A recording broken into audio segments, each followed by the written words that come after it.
awesome. So can everyone hear me? Yeah. Are we good? Okay. If I start getting quieter, just, I don't know, don't yell, but yeah, just like snap at me. Yeah, so for those of you who don't know me, my name's Hannah Bass. I graduated with my master's degree in history from ASU last month. And let's see, I've pointed at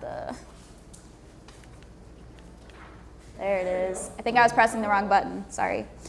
I'm a little nervous, okay. So my capstone research project was on the development of Phoenix Pride, and I relied heavily on the BJ Budd archives, particularly the online ones, because I was an online student. So I didn't really have a whole lot of time. I had like 14 weeks over 2 classes, and even that wasn't a whole 14 weeks. So like I didn't have a whole lot of time. So I mostly used the ones online, Prism, which this is a little screenshot of what those look like. Okay, I'm getting that. So I started this project. This is my project. It's called Proud of What? Proud of Whom? The Development of Pride in Phoenix from like 1970 to 2017, which is when Phoenix Pride was interrupted by Transqueer Pueblo because they had included border patrol and all of that yucky stuff. So yeah, that's just that's the online version of my presentation. So this is my family. So I started this project because I grew up in the Metro Phoenix area, specifically East Chandler, and queerness just always seemed like something that was really far away. Like my parents had queer friends and queer family members, but they lived in like on the coast, like California, DC, and big cities. So even having like people around me who were queer, I didn't feel like it was something that was in my sphere, you know what I mean? It just felt very, very far away. So growing up surrounded by just more conservative people, I didn't see it around me. And so it wasn't until I moved to Tucson for my undergrad that I even started to think that it was a possibility that I could be queer. So after getting my degree in history and political science, my undergrad, I moved back to the East Valley and I eventually found Brick Road. And I attended San Francisco and San Diego Pride. I worked at ASU very briefly, and then I started my graduate degree. So I started to see more about like the LGBTQ plus community in Phoenix and more about Phoenix Pride. But the more I heard and learned, the more questions I just had. Like, why hadn't I seen any of this growing up? Why didn't I know like hardly any of this existed? Why did I not associate Phoenix with being any kind of queer, you know, stuff like that? And why didn't someone who should probably know, because by then I identify as queer and I had grown up in the East Valley and I had a history degree. So I'm like, why the hell don't I know this? I feel like if anyone knows, it should probably be someone like me, right? So but I didn't know where to start looking. So in my urban history class, that's when I decided I found a little loophole that I could discover, I could really start learning about it. So my urban history class, I focused on the development of Phoenix Pride, partially because I connected with David, who introduced me to Nancy, and then I attended the community-driven archives open house, and that all introduced me to the BJ Budd archives, which, again, like you said, so many snaps to all of those things, because, again, like you made all of this possible. So, yeah. Beautifulness. So this collection, like we discussed, includes hundreds of photos, articles, queer periodicals, which are like newspapers, magazines, newsletters, that focus on pride parades and similar events. So these are just little screenshots of what you see online. So these are some of the photos. So the photos in the BJ Budd Memorial Archives were collected, again, like by local queer activists and organizations, particularly the Valley of the Sun, Gay and Lesbian Center. So it was not only a safe space, but it provided services like a library and archives for the public and the queer public especially. So the thousands of photos were scanned by the CDA initiative, right? And are from like the 1970s, like we said, to the early 2000s. But a lot of them came with very little metadata, which is like, I think of it as like a fancy digital word for context.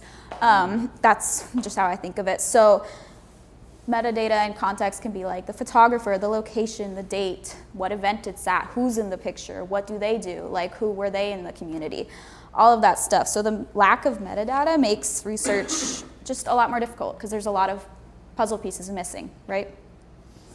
So this is one example. It's kind of a long example, so bear with me.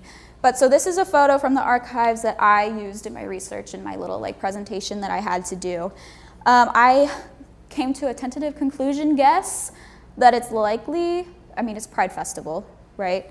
But it was probably one of the ones in like Tempe, early Phoenix. How did I even get there? So first, based on the accounts of all the periodicals that were digitized, queer and heteronormative, so like just looking on newspapers.com, right, for like Arizona Republic, I kind of came up with a tentative, like, I split Phoenix Pride into different sections, right, in terms of its development.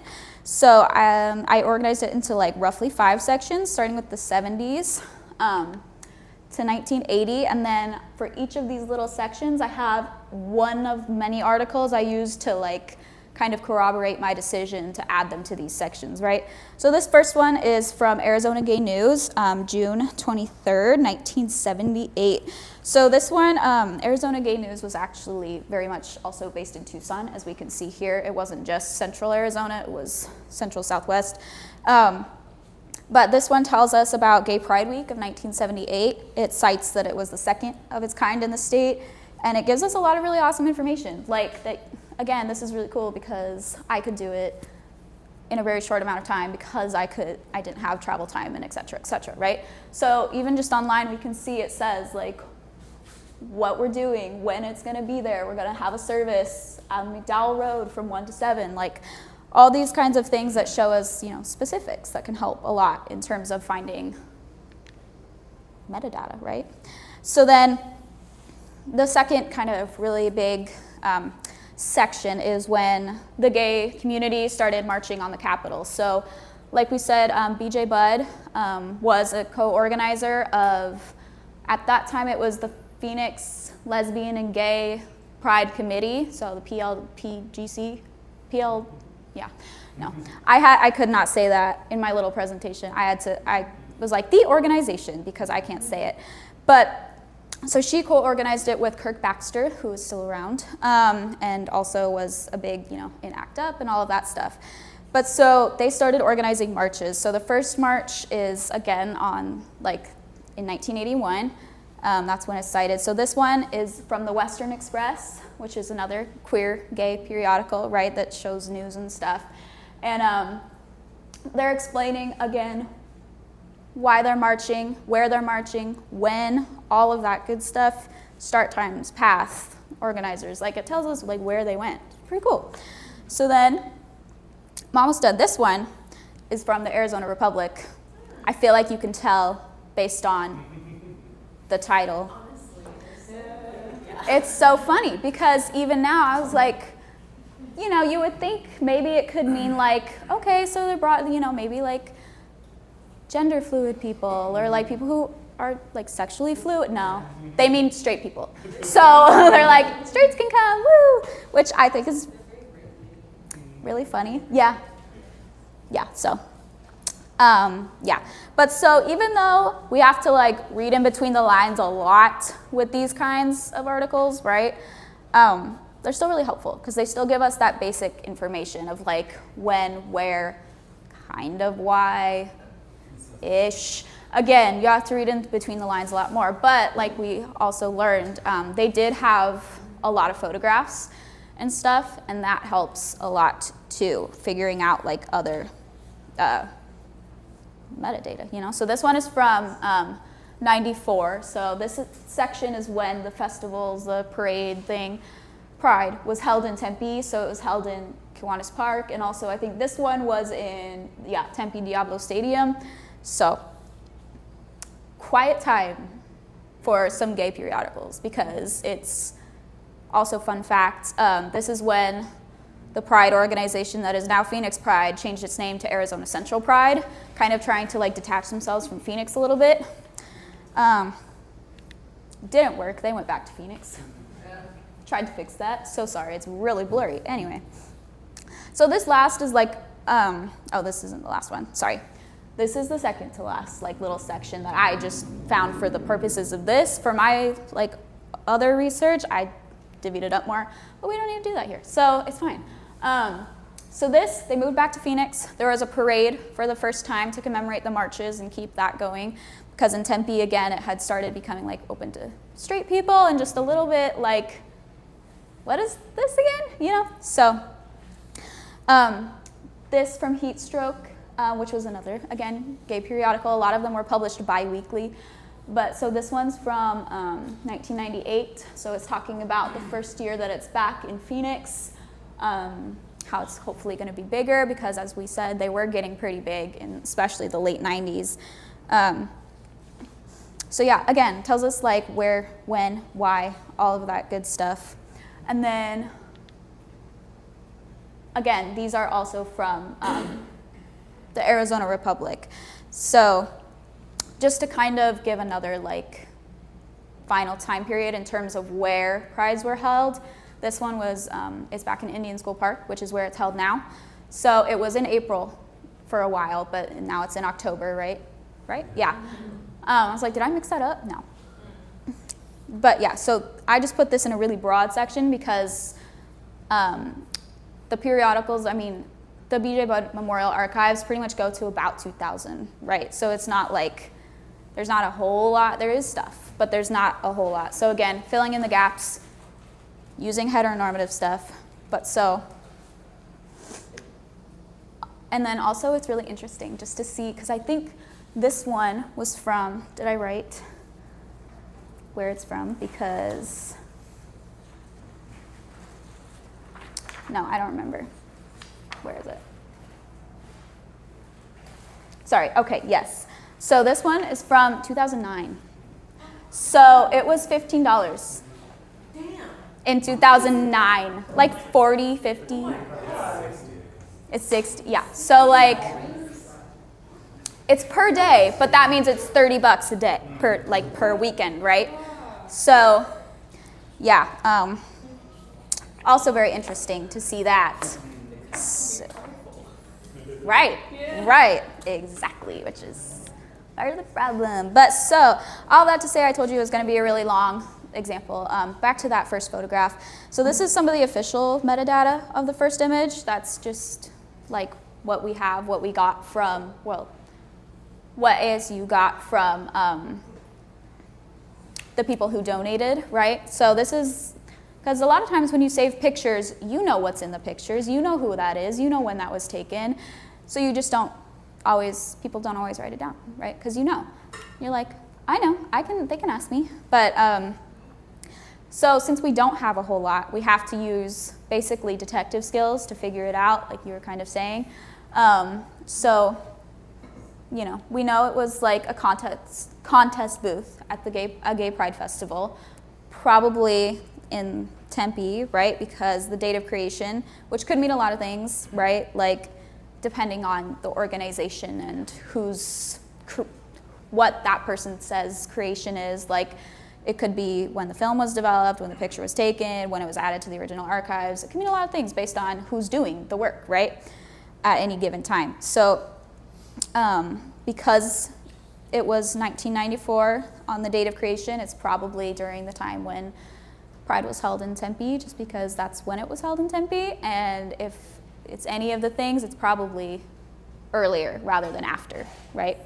So, and then I have one more example of photos, and then I'll move on to periodicals. But so, this photo is just another example of how we might have to be, right, detectives to glean context and metadata for photographs.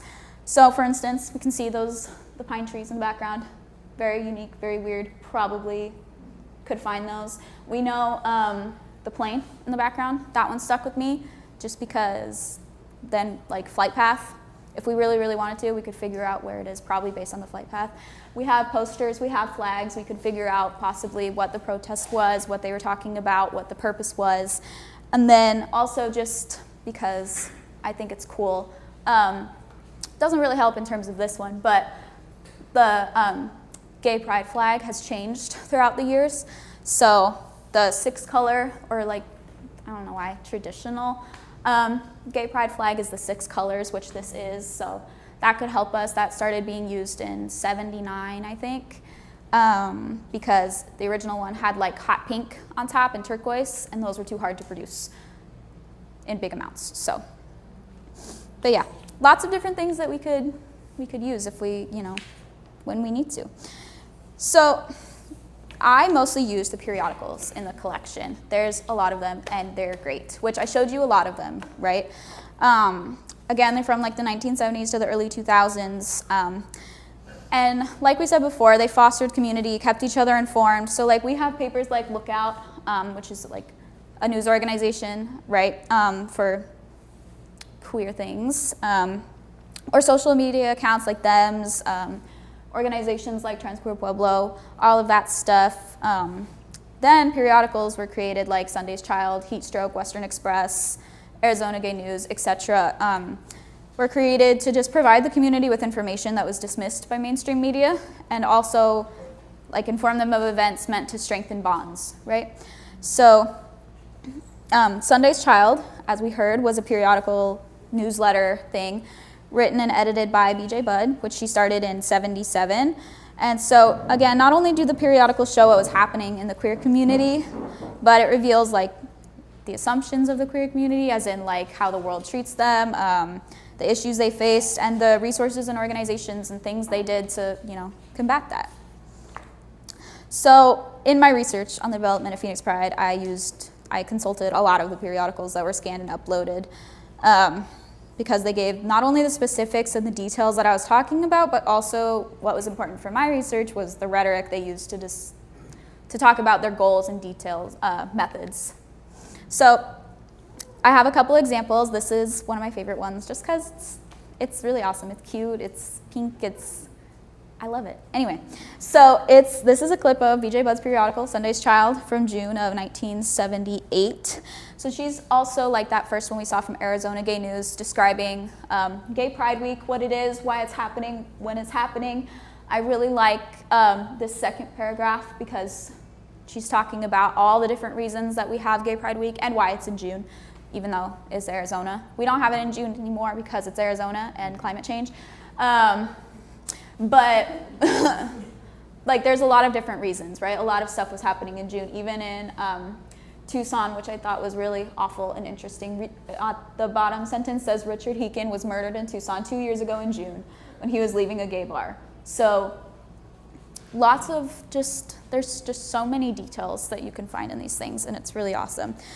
But so she was talking about how Gay Pride Weeks were celebrations of queer people in June, commemorating Stonewall and other events and horrible things, and creating opportunities for queer Phoenicians to get together and build relationships. This is another one. Sorry, it's blurry because it's blown up. But this is from the Western Express again. And this is just a very small blurb, but it's basically to inform and alert the gay community in downtown Phoenix specifically that the Phoenix police were basically harassing queer patrons in queer bars, right? So basically, if you go, be careful, don't jaywalk because they'll cite you. Don't turn illegally into the parking lot because they'll cite you. And if you're under 19, don't go in the bar because they'll cite you. So, which is also just funny, but because that's 1982. But so, yeah, like again, you can see the issues they're facing. This one is really, really cool, and it also kind of takes us back to the whole metadata thing, right?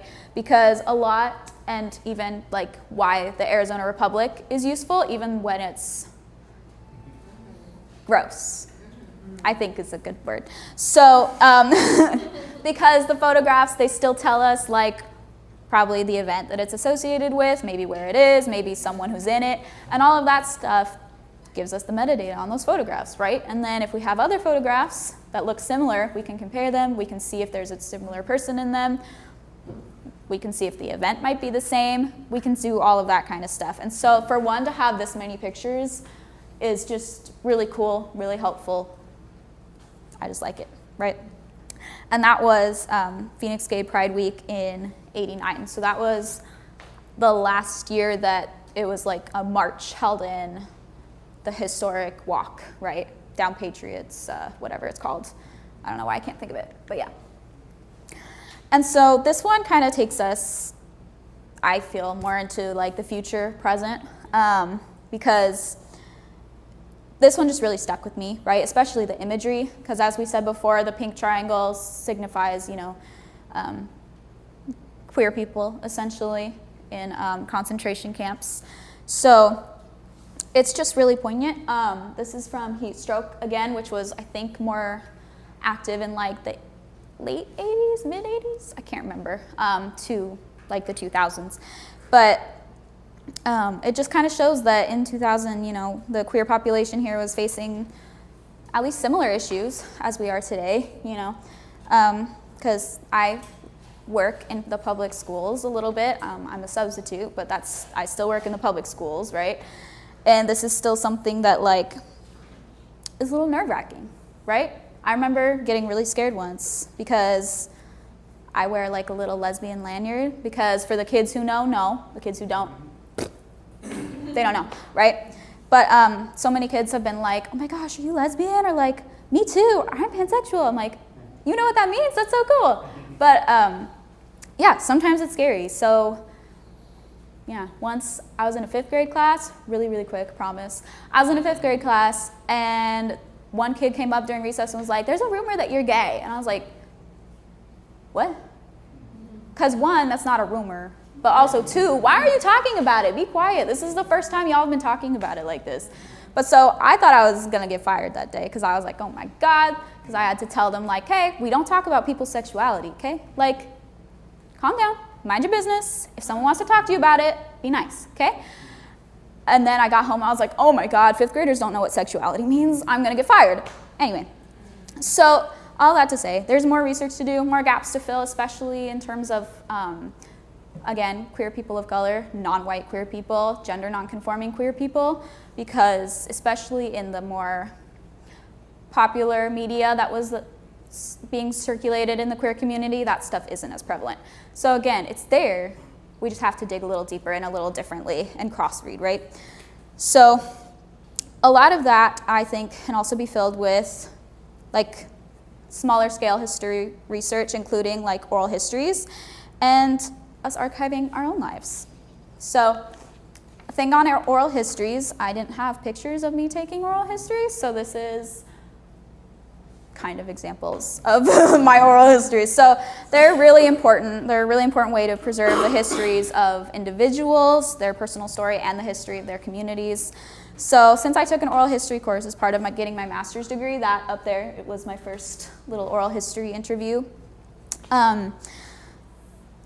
It's my favorite. It's my favorite method of doing history. I love it. So for those of you who don't know, oral histories are like interviews. So the interviewer researches a topic or person, has a conversation with them to understand, basically more about that topic or person, their life. So archives are super important for these, because I don't know if you've ever tried, but it's really hard to just start talking to someone and get them to like talk about what you want to know, unless you already kind of know about it and you have it. Because you either get someone like my dad, who's really good at just like, yeah, I can talk, like I don't need that much prompting. Then you have other people who just are a little more nervous and need a little more prompting, So you have to know what to prompt, you have to know like what to look for, what to ask them to share, and all of that good stuff. So archives, metadata are really, really important. Helps us identify people they knew, where they lived, what they lived through. It helps us like know what questions to ask. And also oral histories just allow people to connect on a personal level, because it is a conversation. Even if you're not part of the conversation, you're listening or reading a conversation. And so it prompts more of a connection to a person and their story and their history. So not only does it connect people, but it kind of ensures that we have, responsibilities to each other, because we do. So we're talking about personal documentation and archiving too. This is like a collection of my mom's personal documentation of our lives. There's more, but so they're really important, right? So not only for like us now, because keep like looking back at your stuff and archiving and saving it is like cathartic, right? Hopefully. And so it's important not just for us now, but for future historians, future people. Again, like queer history is, I think, part of why it's so important. Not only does it like go against overarching themes and what some people want people to believe, right? But it also just helps as an individual, especially as a queer person, to see like some of my experiences reflected in history. We're told it's new. It's not. We're not alone. We've never been alone. We've never been like, I mean, a wild, crazy anomaly. Like, queer people have always been here. And that's really, really awesome to see. And so it's really important that we preserve that and we make sure that queer people in the future and queer children in the future know that they haven't been alone, and they never were, right? So, little closing statement. Last summer, I worked with the Chandler Museum to exhibit my dad's pilot training class from 1991. So for those of you who don't know, Phoenix Mesa Gateway Airport, whatever that is, ASU Polytech, used to be Williams Air Force Base. So for my internship, I basically was like, oh, perfect, that's easy because my dad's right there and I can just talk to him about it. Awesome. So this exhibit was really made possible because my dad and like his classmates unknowingly archived their own stuff. Like, they kept pictures, they kept mementos, and my dad has a great memory, so he could, if some of the other classmates couldn't, he could pretty much tell me some of the metadata from like all 700 photos they gave me. So yeah, pretty awesome. So this doesn't have on the surface a whole lot to do with queer history, but at the same time it does, because queer people are everywhere, right? And I think my main purpose with this presentation, with this exhibit, was to also just show like human experience, right? It was me practicing showing human experience. I wasn't trying to glorify the Air Force or anything like that, but because there are stories that need to be told. There are queer people who have been in the Air Force. There are probably queer people, you know, in the classes around my dad's, and so that's important too, and their stories deserve to be told. And something that most, if not all, because this is me presenting the exhibit to them, the thing I heard most often from them was they couldn't believe that their stuff was in a museum, or that I wanted to hear them talk or hear their stories or preserve their history or whatever. They're just like, why is that in a museum? Like, did you ever think this would be in a museum? And I think that's kind of the point, right? Is that it should be in a museum, because all of our stuff and all of our individual stuff and the stuff we think is small is really, really big. It's what people can relate to the most. It's, I would say, more important than what often gets put in museums, right? So yeah, it's about the shared human experience, and I'm really, really grateful to David for introducing me to all of you and this opportunity, and yeah, thank you so much. That's it.